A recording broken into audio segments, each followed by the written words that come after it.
Hi, this is Jeff with frostygarden.com, and this one's going to be pretty different from what we have usually produced in the past. And what this video is basically an hour-long lecture that we gave, and the topic is kind of like the synthesis of our understanding of family-scale food production in an extreme northern cold climate. And we understand that this kind of video may not be for everyone, but if you can sit through a lecture-style series, then you might learn a lot from it because we do cover a lot of ground. The original presentation was followed by a Q&A, but we figured since we're producing a video out of this, we can use the comment section as a unique Q&A section for this particular video. So if you do have any comments or questions, we do invite you to put those down below. And without further ado, let's get into this different kind of video, and we hope that you enjoy. Take care. So thank you for the introduction. I'm Jeff Whiteside, and basically we are the authors of Frosty Garden, and this is my lovely wife, Katie. And together we basically started the whole Frosty Garden thing approximately about 9 years ago. And the gist of it is that we moved up from Montana, which was a zone 4, zone 5 kind of climate.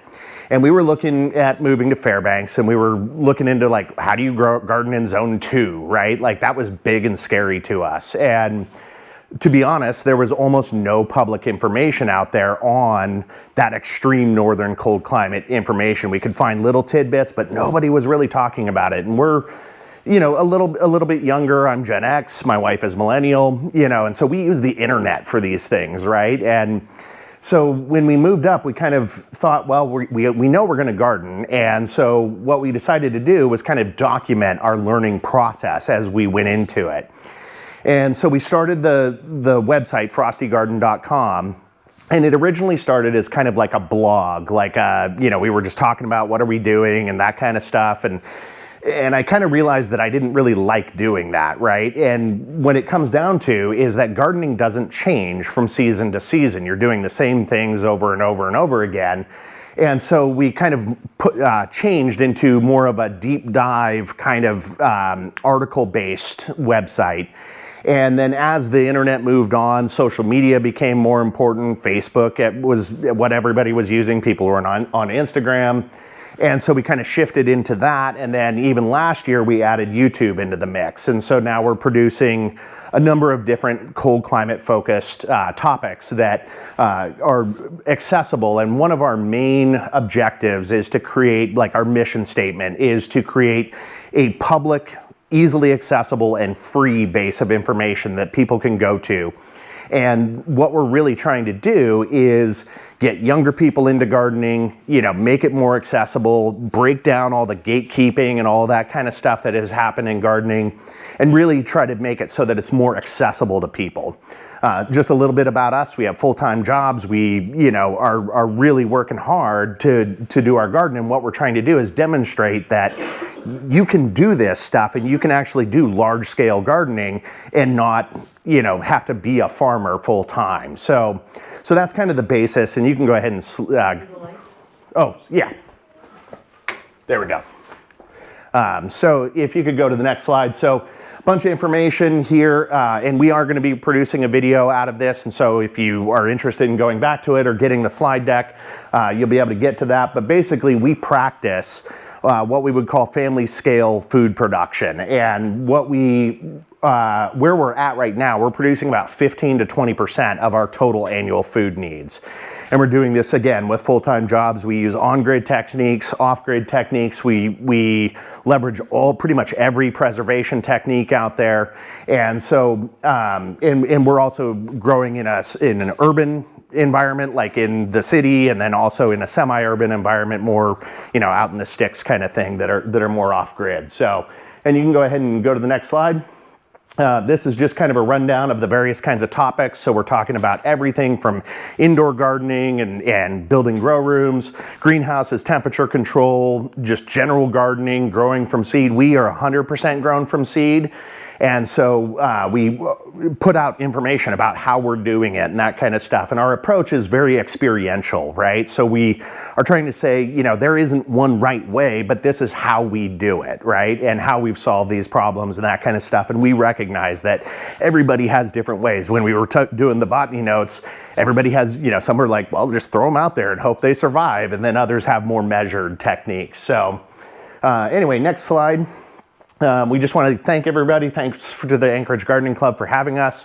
Thanks to you for showing up. And, that we're grateful to be able to contribute to growing knowledge and really try to grow things. I had a really profound thought earlier this year that all of us, everybody in this room, everybody who might see this, is literally a first, second, or third generation Alaskan grower. And we are at the very beginning of growing at these latitudes, and in human history is what we're talking about. And that's, to me, just a profound thing to be a part of that. And I hope that inspires you. And that's really what inspires us to really put ourselves out there and try to help others. Anyway, next slide. So we have a very different, maybe not a different, we're going to talk about a lot of things that you know about and understand. And we're going to talk about how we've taken those concepts a little bit further than what you might have thought. And so we're going to first talk about plant temperature tolerance. And you can go ahead and go to the next slide. And we all know this stuff, right? So that different plants have different tolerances towards different temperatures. And we know these as like cold hardy, frost tolerant, frost sensitive, and warm loving plants, right? We all know this. We use this, to set out our plants and basically make sure that the frost doesn't kill them off and that kind of stuff. But there's a whole lot of information that those tolerance levels can tell us about the plant. And that's what we're going to first start this with, because this has become the foundation of everything that we've started to do with our gardens. And in case you didn't know, the generally accepted reason by science of why different plants have different temperature tolerances is based on the sugar content that is produced by the plant. And because sugar water freezes at a lower temperature, plants that produce more sugar in their stalks and in their stems and in their leaves will have a higher degree of temperature tolerance or cold temperature tolerance. The truth is, though, is that science doesn't know for sure, which is interesting. The more we've dove into, plant science, the more we've realized, science doesn't have it all figured out. So, and you can go ahead and hit the next slide. So, like we mentioned, that temperature tolerance tells us a ton of things about the plant, and it's not just when do you harvest and when do you put it out. So what we do is we use a multitude of different gardening techniques. So we grow in ground, we grow in raised beds, we grow in containers, and it's because it gives us different performance levels, specifically with the soil temperatures. And what that temperature tolerance of the plant tells us is what gardening techniques might be best to use for a given plant. A cold hardy plant, for example, is going to do well in our subarctic grounds, whereas a warm loving plant, maybe like a pepper or a tomato, is not going to do well in subarctic grounds. So you already know, based on that temperature tolerance of the plant, what gardening techniques might be best to use. It can also inform you, like if you're going through your hardening off processes, whether you should do that earlier in the season or whether you're doing it later in the season. And where we're trying to scale up our gardens to do serious home food production, that's really kind of an important thing, because we have limited time. We have to create a strategy, if you will, to be able to go through a very large planting and then also a very large harvest. And so we leverage the information that we know about the plant temperature tolerance in order to determine what that strategy is going to be. So we know that, if a plant is more frost sensitive, that we have to harvest that before the frosts come in. If it's very cold hardy, that's something we can put off in that harvest season, and we can save ourselves a lot of time. It also helps us because we grow indoors, right? And we're constantly, moving plants outside. I think I heard like the indoor-outdoor shuffle, right? That's a constant thing. But for example, if you have super cold hardy plants like broccoli, brassica, all the brassicas, artichokes, those kinds of things, you can literally harden them off like 4 to 6 weeks before your last frost and throw them outside because they're going to be fine. But if you do that with peppers and tomatoes, that's not going to be okay, right? So we can free up some of our indoor grow room space by kicking certain plants out and say, okay, you're on your own, whereas others we have to protect much more closely. Did you say artichokes are as tough as the brassicas? Artichokes are incredibly cold hardy. Yeah, they're frost tolerant. They can take probably 28 degrees Fahrenheit. So yeah, and they'll be fine. Yep, exactly. And in fact, artichokes need temperatures under 50 degrees Fahrenheit in order to produce the artichoke. So if they don't experience that, like if you're growing them in a greenhouse that doesn't get that cool, you won't get an artichoke. So yeah, next slide, please. So we're going to kind of go through a lot of information here. I'm not going to touch on every single point, but basically what we've done is we've tried to determine the absolutes of information about the different cold temperature tolerances. So the big ones here are that in the spring, a cold hardy plant should only hit about 36 degrees Fahrenheit. That's the lowest it should go. You can go lower. We've done some experimentations where we've gone down to like 28 degrees Fahrenheit. We have cold temperatures just like you do, and we can experiment with these things. And so they can take some pretty cold temperatures. But in the fall, they can go all the way down to 25 degrees Fahrenheit before you really have to think about harvesting them. The other big thing is that we start hardening off cold hardy plants about 4 to 6 weeks before that last frost. Once the temperatures start warming up into the 35, 40 degree range, we can start hardening them off and they're going to be just fine outside as long as we observe those minimum temperatures.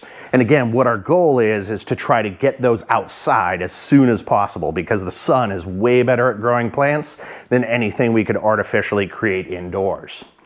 Also a big thing, I checked out your binder out here. You guys are into winter sowing techniques and that kind of stuff. And if you don't know what that is, that's basically where you take a milk jug, you whack it in half, you put soil in the bottom, and you plant seeds in that soil, and then you put a piece of tape, like usually duct tape or something, around it, and then you throw it outside about 6 to 8 weeks in the snow is fine, and you let those plants come up. And it acts like a little greenhouse, and those plants will come up, and then you can transplant those into your garden.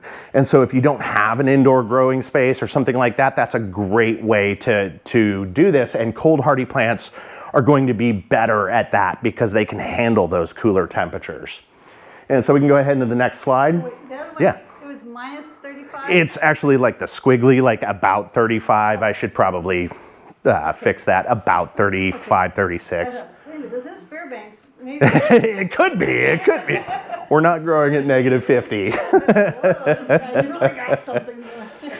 So the cool thing about cold climate gardening is that almost all the plants that are out there are exceptionally cold hardy. And this is just an example of the list of all the plants that are out there that are very cold hardy and extremely cold tolerant. And you'll notice that this is practically 75% of the plants that us gardeners might want to grow. And so we are very lucky to be growing in a cold climate, to be honest. And we honestly thank our lucky stars that we grow here as opposed to a place in like Arizona or something like that. So Nevada.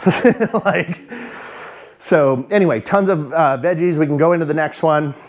And when we talk about frost tolerant plants, those are very, very similar. So cold hardy and frost tolerant, really what you're talking about in the difference is that late season tolerance to cold temperatures. So the cold hardy stuff can go down to 25 degrees Fahrenheit. It can experience a hard frost and it's going to be just fine. Whereas frost tolerant vegetables, the only major difference there is that they can't tolerate that hard frost. They will perish when they experience that. They can experience all sorts of light frosts, but that hard frost, which happens at about 25 degrees Fahrenheit, is going to wipe them out. So that's the big difference. And again, we're harvesting or hardening these off about 4 weeks to last frost. And we're generally planting them and harvesting them about 2 weeks before and after that last and first frost. What's the last frost date in Fairbanks? In Fairbanks, our last frost is June 1st, and our first frost is September 1st. And we'll get into that. We do a lot of that because it's not absolutely that at all. So, and we can go ahead and blow past to the next slide. So this is generally your cold tolerant plants. And so again, the bulk of all of the plants that we might want to be growing are going to be in that cold tolerant territory. So again, we're quite fortunate that we can grow all these, and these guys can literally be out there in sub-freezing temperatures as long as they're not getting that hard frost, and they're going to be just fine. We generally don't recommend like freezing your plants, like that's, especially in the early season, right? We've done it. We've had to do this experimentation just to see what happens, and we've been fine, but your mileage may vary, right? So, but they are exceptionally cold tolerant. We can go ahead and hit the next one. So when we start getting into the frost sensitive plants, I mean, the descriptor is in the name, right? They're sensitive to frost. And so we know that we have to be much more careful with these. And so the general minimum temperatures that we're dealing with are much, much higher. In the spring, we're really looking for temperatures above 40 degrees Fahrenheit. In the fall, we're really looking for about 36 degrees Fahrenheit. That's when frost can start to develop. It's not guaranteed that they'll develop at 36. You can have even freezing temperatures and not get frost.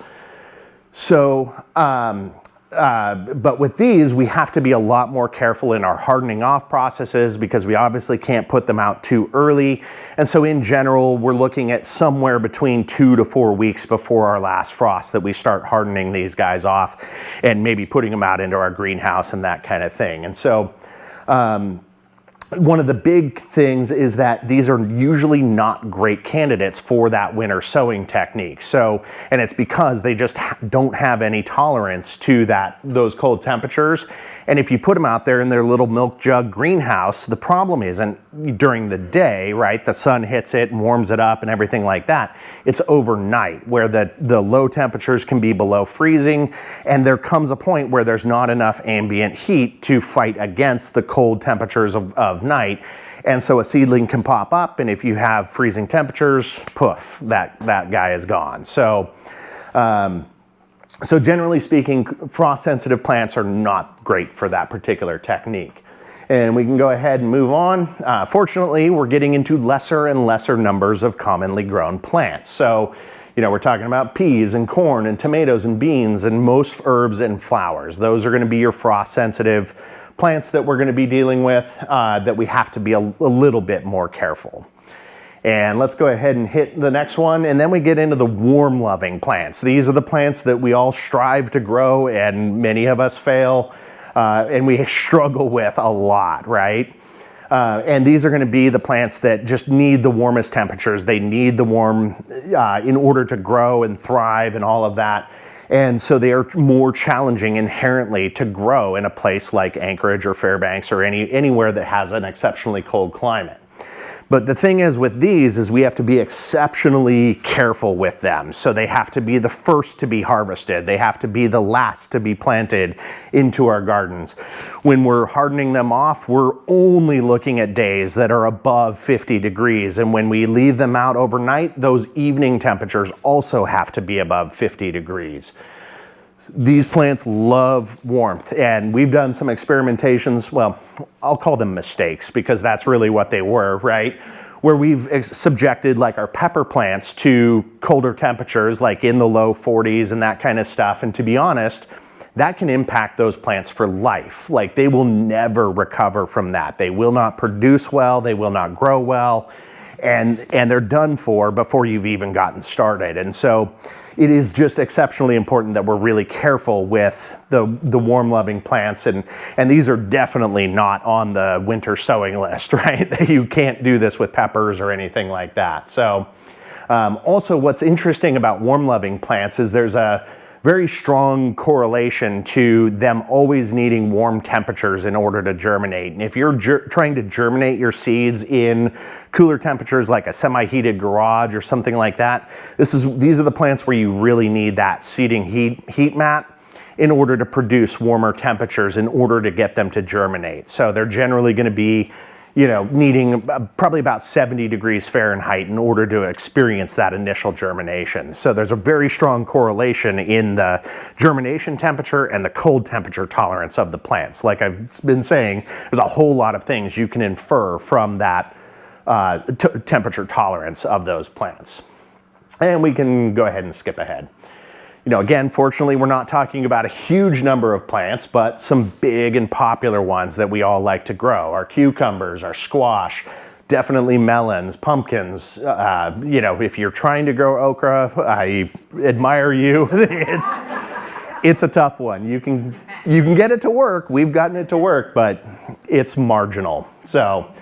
And if you didn't know, we are heavily involved in some melon trials. We love melons.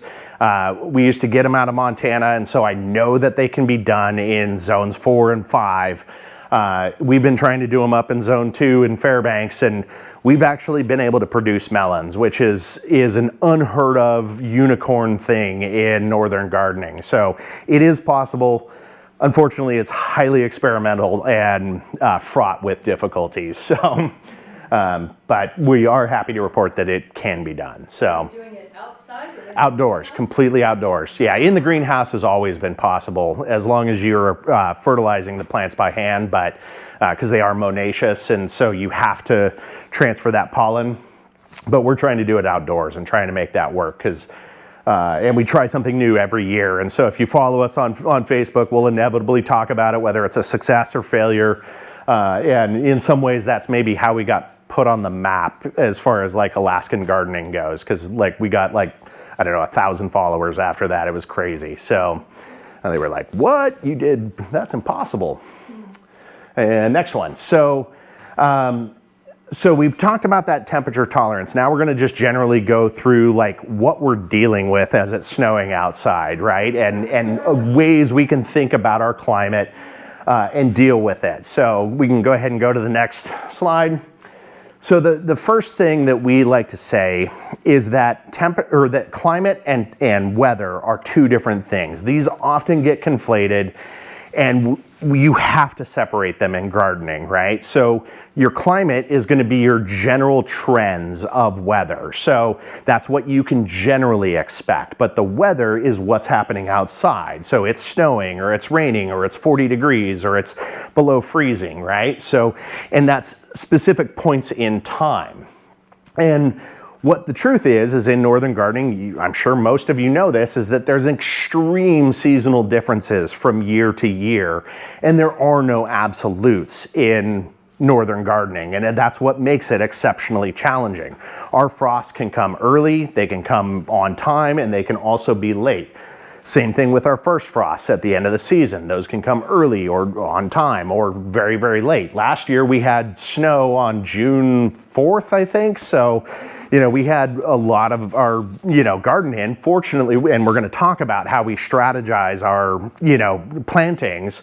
We didn't lose anything, but we are community gardeners, so we garden with other people, and many people lost their plants. Like anyone who had squash out at that time, they were done for. So that can definitely happen here. So, but what the truth is that those first and last frost dates are highly coordinated to the USDA growing zones that you're in. And as you probably know, like the USDA growing zones are, exclusively used for perennials, right? It's the low minimum temperature that you get over the winter that determines what your USDA growing zone is. But there are a lot of things, again, that you can infer from that information into annual-based gardening, such as vegetable production and so on and so forth. So if we can skip to the next one. So again, we mentioned that it's solely determined by that low minimum temperature. And there is a difference between, say, Fairbanks and Anchorage, right? Where we get 50 below and, y'all are maybe at 30 below, 35 below, that kind of thing. And I think this winter we all experienced that love. But again, those low minimum temperatures are what every sowing schedule that you've ever looked at is using to determine when those first and last frost dates are determined. And in fact, we actually publish our own seed sowing schedule, and we use that same kind of information too, that general predictive expected behavior that's going to happen, and it's entirely based on these low minimum temperatures. But what's interesting about this, and this happens a lot in Alaska and trips up a lot of newer gardeners that maybe haven't lost their entire garden yet, is that you might look at your USDA growing map and, for example, here in Anchorage, you're in generally zone 5A, 5B, and if you look at practically any last frost date, it's gonna say that's May 1st, right? Whereas if you look up at the Matsu, just right up here, that's gonna generally be zone 4A and 4B, and the last frost dates there are June 1st, right? I don't remember coming down, from the Matsu and hitting Chugiak and saying, welcome to the tropics of Anchorage, right? That didn't happen. And if you look geographically, there's not a lot of difference between, say, the Matsu Valley and Anchorage. And you've got still coastal influence, you've got some plains, and then you've got a backdrop of mountains, and it's the same in both those places. Yet, if you look at those sowing schedules, they're gonna have different last and first frost dates, and that really can trip people up. So the truth is really the experience that you all have that determines what the right dates are. Because us experts, right, nobody can tell, and then it can also change from season to season. So let's go ahead and hit the next slide. So again, the experts can't determine what the weather's doing outside, right? And all they're working off of is climate data, which has absolutely nothing to do with our seasonal gardening efforts, right? It's always the weather of each individual season that matters the most. And especially when we're in areas that are near those zone shifts where we might have different first and last frost dates, that's probably going to be a tumultuous space in order to grow into, because again, you're talking about major zone shifts that are a month apart in the first and last frost dates, and the truth is that that's probably not true. And then also with microclimates, this is a big deal. We experience this a lot in Fairbanks, and I also know this is true here, where elevation and coastal influence can have massive influence on those first and last frost dates and your general experience. And so you can be literally a mile apart and have vastly different experiences from your first and last frost dates and generally how you would approach gardening. And so that personal experience of where your garden is matters the most, right? And so the guidelines, you got to throw those out and really learn it for ourselves, right? We are the experts of our individual gardens, and that's one of the things we try to teach, is that you've got to know this stuff for your garden, because there's not guides out there that say this is how this works, at least that are accurate. And when they are, they're lying. So the other thing that I think is a more profound thought is that, again, seeding schedules are based on these, low minimum temperatures and generally expected climatological approaches. You can make your own seed sowing schedule, and you can shift that maybe a week or maybe 2 weeks, and you can tailor it specifically to your microclimate and your experience, as opposed to following a specific guide that says, I need to plant these on these dates and this on this date. You might want to shift it maybe a week or two in one direction or the other based on all of these influences that can happen. So, and really no one out there is doing that for anyone, right? So we have to do it for ourselves. And a lot of people don't realize that. Like, we learned that we can publish our own seed sowing schedule, right? We didn't know we could do that until we did it, and look at that. And now a lot of people use it. So, and you can do it just for yourself. So, and then also your personal preparations going into the season, right? That matters most, right? We mandate that we have enough frost cloth to cover all of our frost sensitive food and vegetables and that kind of stuff. That's a preparation we have to have, and that influences our risk tolerance of going into particular cool seasons. And it's an important thing for us to have in cold climates. And we can go ahead and hit the next one. But ultimately, we should plan based on the climate that we live in, right? But we act on the weather, right? So when it's warmer outside, we can take advantage of that. Maybe we can harden off sooner, and maybe we can plant a little bit sooner. If it's a particularly cold spring and where things aren't quite going our way, that's probably telling us we should be a little more conservative in our gardening approaches, and that we maybe should be a little more risk adverse in that season. And then you can have seasons where it's like super nice and it's like looking like we're gonna be, in summer right now, and then whack, snow. Like, you can have all of that. So, but in general, what we would say is good northern guidelines are that we never put anything into our garden until 2 weeks before our last frost. That's our absolute cutoff of the earliest we'll do. And the reason is that there is nothing better than maybe a crystal ball, right, that can tell you what can happen past about 2 weeks, right? So that's the minimum amount of information, and really you can't even find a 14-day forecast that's going to be reliable to any degree. It's really those 10-day forecasts that are most reliable. And then when it comes to our frost sensitive and our warm loving plants, we don't plant those before last frost at all, right? That's definitely risky, always going to present problems. And so our general strategy of our early season stuff is going to be, okay, we can start 2 weeks before, that's cold hardy and frost tolerant plants only.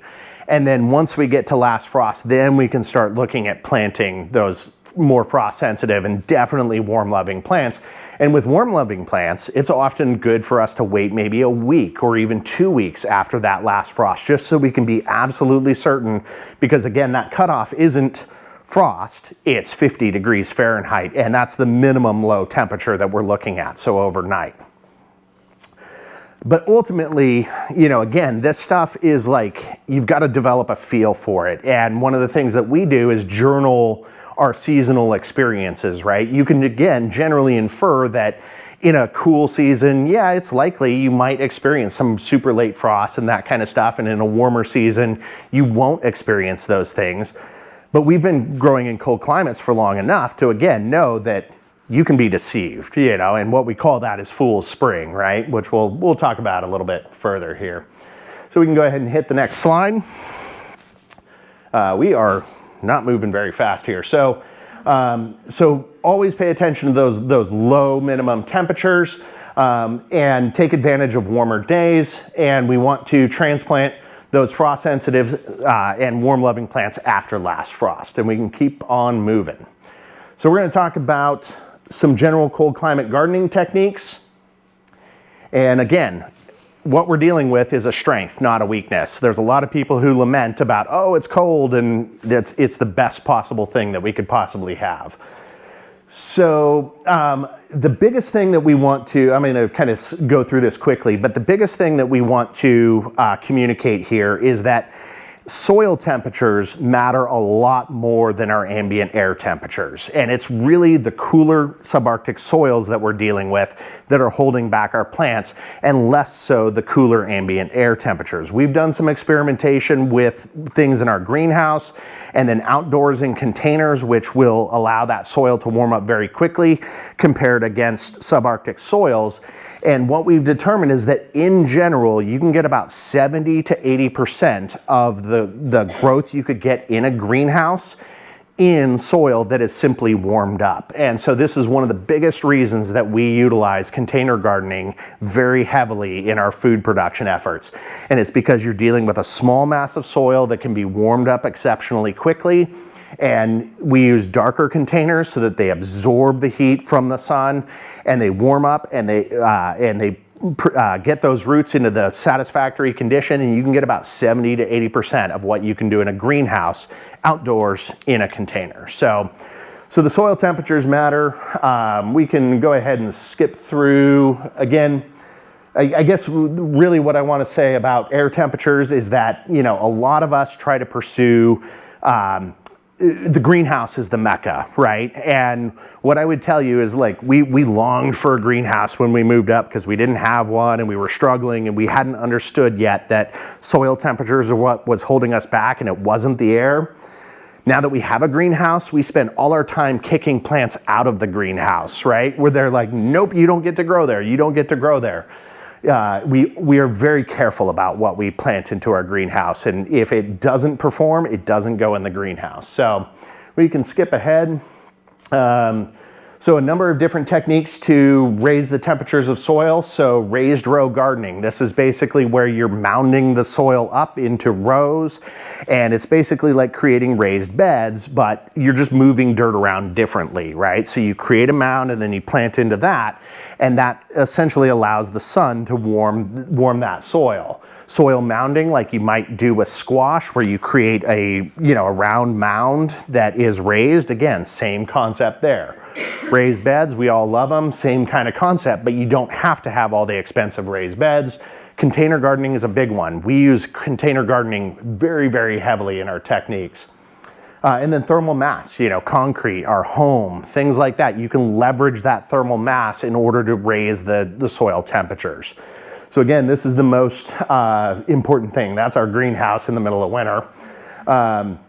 So with raising ambient air temperatures, which again, we'd argue is the second most important thing that you would choose. You've got greenhouses, hoop houses, cold frames. If you don't know what those are, if you're ever replacing your windows in your home, save those windows. You can build a little box that you can then put a window over, and that's like a perfect little greenhouse that's super cheap. You've already got the materials and it's good to go. Obviously, indoor growing we can use. Again, thermal mass like water barrels, that kind of stuff, and then garbage bags, right? This is actually a crazy concept that I thought of, and we'll hopefully get a chance to talk about that. But a big thing is that in greenhouses and even in hoop houses, you can use multiple layers in order to create insulation in your greenhouse. And essentially, you might have an outer sheath of your greenhouse that protects it against the elements, and then you can line the inside of your greenhouse with, say, a UV rated plastic. And what's going on there is it's not the material that's actually providing you insulation, it's the air trapped in between those two layers that creates insulation, and it prevents the cooler air from outside coming inside and also the warmth from escaping outside. Temperatures travel more slowly through air than, say, through plastic. And so if you can create a barrier of air between and multiple layers on your greenhouse, you're going to get much better performance. Every layer that you add is about an entire zone, or about 2 to 4 weeks of a season extension. This is not an infinite life hack. You can't just add 70 layers and all of a sudden you're growing in Hawaii. It doesn't work that way, but close enough. So, Don't worry about the time. okay, if you guys are engaged, we'll keep going. So go ahead and let's skip. So again, we talked about this, but the soil temperature is way more important than air temperature. So again, going back to those experiments that we've done, we've proved over and over and over again that raising the soil temperature is a more benefit than putting them into a greenhouse or a hoop house or anything like that. And it's really around those frost-sensitive and warm-loving crops that are going to benefit the most from that. A cold hardy plant is going to deal with subarctic soils just fine. So if you've got a cold hardy plant, use the ground. If you're growing in ground and more traditional gardening, those cold hardy plants are generally going to do well, whereas the more frost sensitive and the warm loving plants are better used in a soil warming technique. And we can go ahead and skip. So again, what we've gotten to with our greenhouse is that there are 3 plants, and really now there's only 2 that belong in our greenhouse. Actually, technically there's 3, and that's tomatoes, cucumbers, and peppers. And in fact, this year we've kicked our peppers out because outdoor growing, when you warm the soil, they're gonna do about 80% of that performance that you can get in the greenhouse. The other plant that's not here is basil. Basil loves heat, but you can also do that, and as long as you warm up that soil, you can grow it outdoors successfully. But it's really only those 2 plants that deserve to be in our greenhouse anymore. And again, we've spent all our time kicking stuff out because if you can get 80% of the way there and not have the expense of the greenhouse, that's the way to go. So we can go ahead and skip the next one. probably a big thing with greenhouses, especially if you're new to them or if you haven't worked with them before, is that they are not this, knight in shining armor that's going to come along and save you from all the problems of cold climate gardening, right? Especially at night when the sun is not warming it up, the temperatures can equalize, just like I was talking about with winter sowing techniques. The temperatures can and will equalize. The only way to fight that is by heating the greenhouse. So adding some sort of external source, or in some cases, which is difficult up here, using like water barrels or something like that to capture the heat during the day and then release it overnight. So. But you can use the greenhouse typically in the early season to get your plants outside and that kind of thing. But what you really need to pay attention to are those low temperatures, because you can get frost in a greenhouse. Again, it's not this uber protection that is going to save you from everything. And we can hit the next slide. So now we're going to talk about what we do, right? So we've kind of laid this foundation, and we can hit the next one. So what we've done is we've kind of classified our different gardening techniques. Again, we use in-ground gardening, we use raised beds, and we also use containers. And we've classified these as far as cost. So our greenhouse is the most expensive for us to grow into. Raised beds are also very expensive to grow into. Containers are moderately expensive to grow into, whereas in-ground is cheap, right? And then what we've done is we've classified all the different vegetables that we grow based on value to us, right? So how much, like if we would have to buy that thing like tomatoes, right? We would use tomatoes all winter long. And so it has a lot of value because we'd have to buy it if we didn't grow it, right? And so we've come up with this crop value concept that we use to heavily determine what growing technique we might leverage and whether it deserves a more expensive growing technique or should be maybe in a less expensive technique. And if we can go ahead. So we talked about raised row gardening. This is our community garden here, and that's what we're talking about is, again, just raised soil, right? These can be narrow. Our beds are about 3 feet in width, but they can be a foot in width, and there's nothing wrong with that. And you're gonna get that same soil warming performance out of that. And we exclusively use this technique. And we don't have wood or anything like that here. We grow potatoes this way, we grow squash this way, we grow all of our brassicas this way. Everything that really can deal with those cooler temperatures of the subarctic ground, it gets thrown out here because we've got a lot of space. It's very inexpensive for us to grow this way.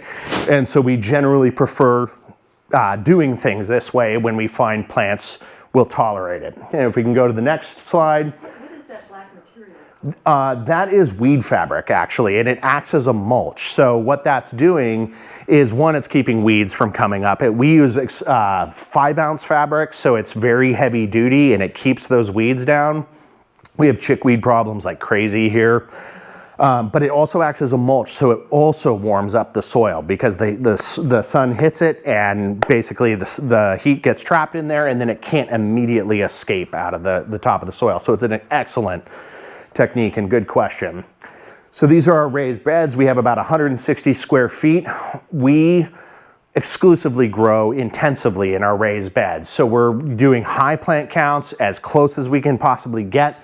We work these to the bone and try to get as much food production as we possibly can out of our raised beds because, again, they were quite expensive for us to build and, more importantly, put soil into, right? That's the real cost behind raised beds.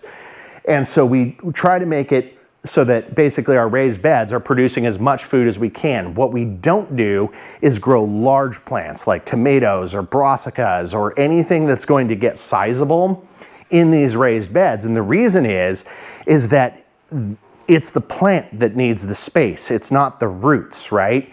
And those larger plants are better grown in a container where you have a certain amount of soil and the plant can take up as much space as it wants. Whereas when in a raised bed, when we do that, we're wasting all that valuable soil space by basically having leaves take up the space, right? And we can hit the next one. And so again, we leverage container gardening very, very heavily. So we have about 120 containers that we grow every year. We'll talk about what these things are. But basically, this is how we're growing all of our warm-loving plants. So everything that's warm-loving, we also grow a lot of frost-sensitive plants. We grow our herbs this way because then we can put them right outside our front door, and we're more inclined to use them and go out and say, okay, we're cooking, let's go ahead and get some thyme and whatever else that we might be growing. So, but we heavily leverage container gardening, and we think that's one of the most successful gardening techniques we can use in the north. And we can go ahead and so again, it makes sense for us to tailor, when you use multiple gardening techniques, tailor those to the plant that you're growing and also the value that it's providing to you. And so we heavily integrate these concepts into our gardens to try to make sure that we're getting the maximum value out of our garden and the efforts that we're putting into it. So, and one thing I would say, we do mention that containers are great for those frost-sensitive and warm-loving plants, but they also will benefit cooler or cold-hardy plants and frost-tolerant plants. So anytime you raise that soil temperature, generally most plants are going to respond well to that, which is why in our in-ground gardens we raise the soil and we're trying to promote warmer soil temperatures. And we can hit the next slide. So raised beds, again, they're moderately expensive, and I think I already touched on this. We don't grow large plants in our raised beds, again, because they're taking up too much soil space and not providing us enough value with the space that they're taking up. So we would rather grow those in containers or in ground if they'll grow well in the ground. So, and we can go ahead and skip. And so again, we are highly, highly selective about the plants that we grow in our greenhouse. It's our most valuable, our most expensive growing space. And so we are very, very picky about the plants, and they have to provide us a very good value in order for them to be using this very expensive growing technique. And so that's how we think about our greenhouse. We do leverage our greenhouse in the early season to do our plant production, because again, we are 100% from seed. So we're using it, but then we shift it to those high value crops exclusively and only when they benefit from the warmer ambient air temperatures. And if we can get 80% of the way there through warmer soil, they get kicked outside. And we can skip. Really quick, Sure. those little cups with the poking the sticks. What is So we will talk about that. So, but I can talk about it now. It doesn't matter. So, our container gardening, we used to use fabric pots. That was how we gardened in containers for a very long time. I started gardening as a renter, and so I couldn't put in a garden. So I've been doing container gardening for a long time. When we moved to Fairbanks, I gave a serious look at our container gardens because at our home, we're not on the water grid. We have a holding tank that we have a truck deliver water, and so our water is limited. So we are effectively off grid for our water at our home. And what our container gardening solution is, they're called grow buckets. And what this is it's a little kit that you can buy that turns a 5-gallon bucket into what's called a sub-irrigated planter. And sub-irrigation is a very extensive growing technique. The Hanging Gardens of Babylon were based on it. But basically what it is it's where you have water at the bottom of the soil, and it wicks up through the soil, and it keeps a nice even moisture level throughout the soil. And so it avoids things like droughts. It reduces your watering requirements very significantly. And so it's a commercial product that, again, turns a 5-gallon bucket into a sub-irrigated container that has all of these major benefits. The bad news is because we've been such a proponent of them and have talked about them, the manufacturer no longer ships free to Alaska. And so, but you can still get them here. It's just you have to pay for shipping now. So you can make self-watering things out of tubs. there are, and we mentioned this in the slide that covers it, if you want a DIY example, look for Alaska grow buckets. And there's a guy out of, I think it's Wasilla, that has a whole DIY approach to it. Get a hold of me, I've got the instructions. Okay, cool. Yeah, the one thing I'll tell you about it, we did a cost comparison because we could have done either, right? We found the grow buckets less expensive. So, but we were also scaling out to the 100 container range, right? And that changes the economic scale significantly, and also the time scale, right? So we could just buy these and make them. So in fact, actually, next slide, yeah, where we talk about the grow buckets, right? You can grow anything in a grow bucket. Pretty much, we've done everything from potatoes to, I mean, every kind of plant you can grow in a container. And so if you're in a situation where you're just dealing with an urban environment, maybe you've got a lot of concrete, that can be a garden, right? It just, you have to do a container garden. So in fact, you can see here we're growing on our deck, right? Which in Alaska is excellent moose protection. So the moose don't come on the deck, and so we can grow to our heart's content, and we have natural protection. Same thing with rabbits, right? They're not going to come up there. And so you get a lot of benefits from maybe gardening in some of these uncommon locations that really make it an excellent gardening technique. So you don't have to erect a 12-foot fence. And we can hit the next slide. So again, we talked about this. Sometimes we do some crazy stuff. Just being out there on the edge of cold climate gardening, we are very sensitive to beginner gardeners that don't have infrastructure, that don't have the greenhouse and all the different methodologies. And so what we tried one year was literally wrapping our plants in a clear garbage bag. And the idea is the same as a greenhouse, right? You warm up the ambient air temperatures. What's the impact? It actually helps. It might look ugly, but it is rooted in cold climate growing science. I'll tell you that. It works. It works. It works. And you can get, again, that greenhouse effect without necessarily investing into it. And you're using a 25-cent garbage bag. So, and then we just have a tomato cage that's over our plants. Those aren't even tomatoes. I think that we did it with huckleberries and we did several plants. So, great cheap way to get into the greenhouse if you don't have that infrastructure.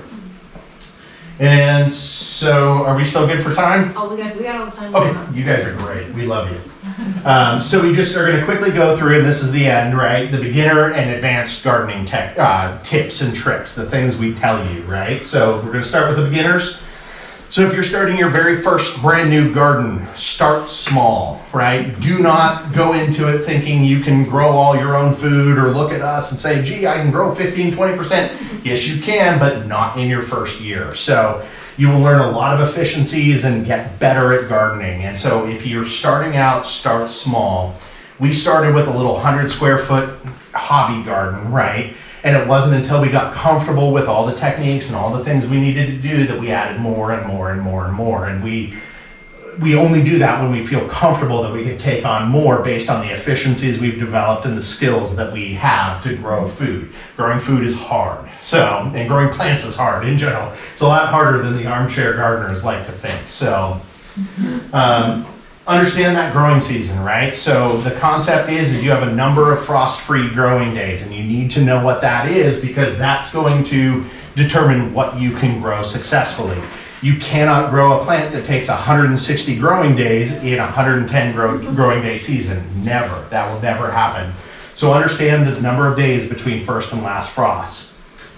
Know what fool's spring is. So this happens a lot of seasons. So it'll start warming up all of a sudden early in the season, and you think, oh great, I can put out my plants and it's safe and all this kind of stuff, and then wham, all of a sudden the temperatures dip back down. That happens all the time in cold climates. So know what fool's spring is. Again, 2 weeks to last frost is the earliest you should be planting those cold hardy vegetables, and then even more conservatively for other plants. Read your seed packets, right? So every seed packet comes with a manual on how to grow that plant. So you don't need to know, you don't need to look it up. It's literally on the seed packet. And next. So this is a big one. Grow what you like to eat, right? This is really important, especially us, even for the advanced growers, right? We became habitual, right? We did the same thing over and over and over again because we just could and we thought we needed to. No, if you don't like fennel, don't grow fennel. If you don't like kale, don't grow kale. Like, just, there are no rules to this stuff. Grow what you like to eat and your garden will work more efficiently for you. Also grow with a mind for your climate. So we're in a cold climate, lean into those cold, hardy, and frost tolerant plants as much as you can, because they're gonna produce well and they're gonna work well for you. When you go against the grain, it's gonna get harder. Also know your invasive perennial species. This is really important here. It's less of a problem in Fairbanks where nothing lives through the winter, but mint, lemon balm, raspberries, amaranth, those are things that will perennialize here in zone 4 and zone 5, so be really careful with how you plant them. Contain them as much as you can, otherwise you will have mint everywhere. And next. So this is a big one. When you're getting into growing from seed, definitely resist growing too much. You'll go to those seed houses, you're gonna buy every seed, you're gonna be like, I have room for all this, I have 2 acres, like what can't I do? Especially if you're growing indoors, you are going to get into a very big predicament very, very quickly. So be conservative. Again, in those first few years that you're growing, hold back, because it's every season. We deal with it too. We're like, oh, we can grow this and that, and look at that, that's so cool. And don't plant the whole packet. And don't plant the whole packet also, yeah. So again, if you're growing from seed, always harden off your plants. That's the process of gradually introducing your plants to the sun. This is the schedule that we use. So we've got it down to basically 5 days at the very minimum. We found we can't go any faster than this. Our first day is 45 to 60 minutes. Then we do 2 days at 2 hours. Then the 4th day is at 4 hours, and our 5th day is at 8 hours. And then after that, they can be outside as long as temperatures allow. So that's the schedule we use. So if you want the most, we've done a lot of experimentation, and that's the fastest we can get it done. Otherwise, we get sunburn and other problems. So is that in the sun or in the shade? You know what? Interesting myth, right? It doesn't matter. So you can harden off in the bright sun on the hottest day, and it's fine as long as you go into it incrementally. The biggest key is that first few days, that they're short. And it doesn't have to be cloudy, or you don't have to seek out under a tree or any of that. We do ours right in the middle of the sun, and it's absolutely perfect. So, but those first 3 days have to be exceptionally short. Again, 1 hour, 2 hours, 2 hours, and the least amount. And if you're going to improve it, if you're going to make it any better, right, we would add more days at less time. So maybe we do 2 days at like 1 hour, and then 2 days at 2 hours. And that's the only real way you can improve it. But yeah, the whole do it under cloudy days or sunny days doesn't matter. So advanced gardener tips. So this is for most of you, right? So again, like we talked about, if you're trying to grow a larger garden, definitely integrate plant temperature tolerance into your thoughts. It's again become foundational for us as we've tried to optimize and get to larger and larger gardens, but also it just saves your sanity. So if you really think about that plant temperature tolerance and create strategies around your harvest, around your sowing, around your hardening off, and also around getting your plants transplanted in your gardens, you're gonna have a better time. So deeply integrate that. One thing that we've really gone through is investing into high quality equipment, right? So, we never like spending money when we've got to spend money, but the reality is things like cheap 1020 trays, cheap humidity domes, cheap gear, anything cheap will not last. And so it is important, especially if you're going to be doing this season after season after season, to think about investing into high quality gear. So that's grow lights, that's all of your seed sowing stuff, any pots you might be using, containers, right? Don't be afraid to spend that money, because it's going to be with you for seasons to come. So, and it's really important for us to think about the environment, right? So that's why a lot of us, or a big part of why a lot of us do this, right? Minimize complexity. This is a big one that we dealt with, was the more we added in, the more we dealt with, the more complexity we had. And so we simplified our processes. What was the least amount of things or stuff that we could do? Or if we could create one method to do everything, do that, like reduce complexity. Next slide. So if you don't know, forcing plant maturity is something we can do in cold climates. So with Brussels sprouts, that's a big one. If you are trying to grow sprouts, you can manipulate those plants and get them to produce those sprouts. So what we do is throughout the growing season, we cut off the lower leaves, and then a month before our first frost, we whack the top of the plant. So we just cut it right off. And then the plant has nothing to do, so other than produce sprouts. So if you're struggling with getting sprouts, that's how you do it. Another big one is parthenocarpic varieties. This is one that took us years of gardening to get into. So a lot of plants are what are called monaceous. So this is where the birds and the bees story, the pollen has to go from the male stamen to the female stamen, and that's how the pollination happens, right? With parthenocarpy, what's happening is the male bits and the female bits are on the same flower. This is what you know with tomatoes, right? So you can just tickle the flowers or put a toothbrush on them or whatever, and basically that parthenocarpy can be found in other types of plants other than tomatoes. So cucumbers, summer squash, and melons, you can find parthenocarpic varieties for. Practice intensive gardening, both in containers and in your raised beds. It's a lot more challenging. It's a lot harder to take care of a lot of plants in a small space than it is to spread it out and do traditional row gardening or any of that. You've got a lot more fertilization you've got to deal with. Your soil health matters a lot more. So if you're looking for a challenge, intensive gardening is where you're going to get it. Understand northern impacts on organics. This is something that we've really been going deep into, but organics don't work the same up here. So if you think about like peat production, what is peat? Partially organic or partially decomposed organics, right? It's almost all of it is harvested in the north. And why? Because the organic process is not working the same in the north as it happens in more southern latitudes. And so organics don't work up here. They do work, but they work much more slowly. And so if you're one of those staunch organic gardeners, you're probably going to have a lot more struggles, right? We use commercial fertilizers and we aren't purely organic, right? For exactly that reason, is because organics don't work the same up here. And next slide.